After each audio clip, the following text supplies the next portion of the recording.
les matins et on vous en remercie. Tout ça grâce à TV5 Monde et vous êtes les bienvenus, vous le savez. Et Jacques de Jandil, lui, son plaisir, c'est de vous faire rencontrer ce qu'on appelle des expats. Voilà. Et là, on a rencontré Amélie, c'est une jeune Française. Elle s'est installée à Zurich et visiblement, elle y est bien.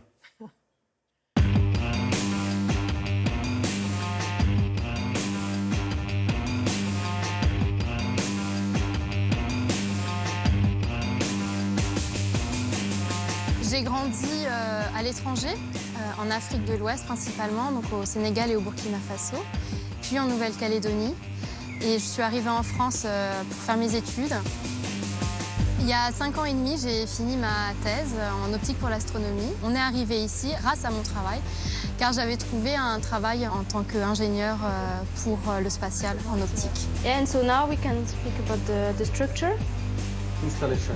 Yeah, so to hold like Mon allemand était pas très bon au début et malgré tout, j'ai trouvé du travail sans trop de problèmes. Ok.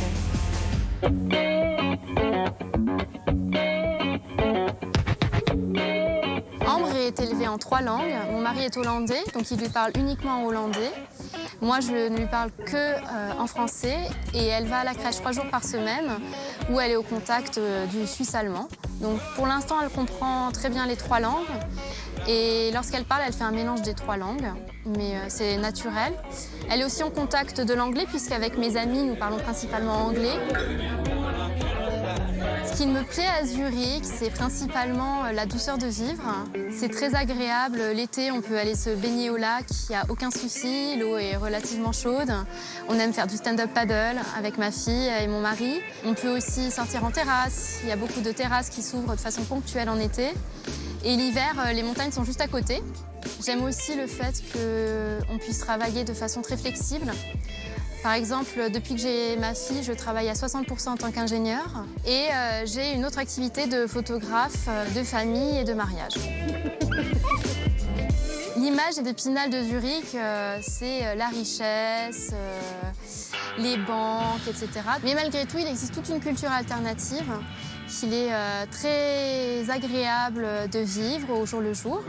Donc moi et ma famille, on est plutôt voilà, dans les petits quartiers populaires avec des petits magasins, des petits bars.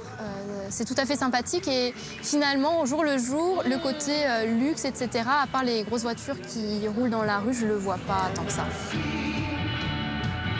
Je me déplace principalement en vélo, c'est mon moyen de transport principal et j'utilise aussi les transports en commun qui sont excellents. Toute la ville est vraiment très bien desservie, les transports sont relativement bon marché et surtout très ponctuels. L'exposition principale ici s'appelle On Top.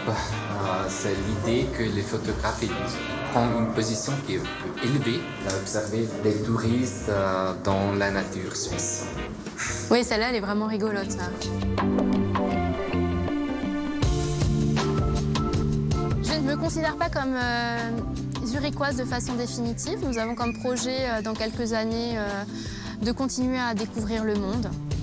Il faut savoir que la Suisse accueille la plus grande communauté française à l'étranger. Ils sont près de 180 000, dont près de 32 000 sont inscrits au consulat de France ici à Zurich. Voilà, je n'ai plus qu'à vous souhaiter une très bonne journée. À bientôt et n'oubliez pas, eh bien d'ici aussi, on regarde Télématin.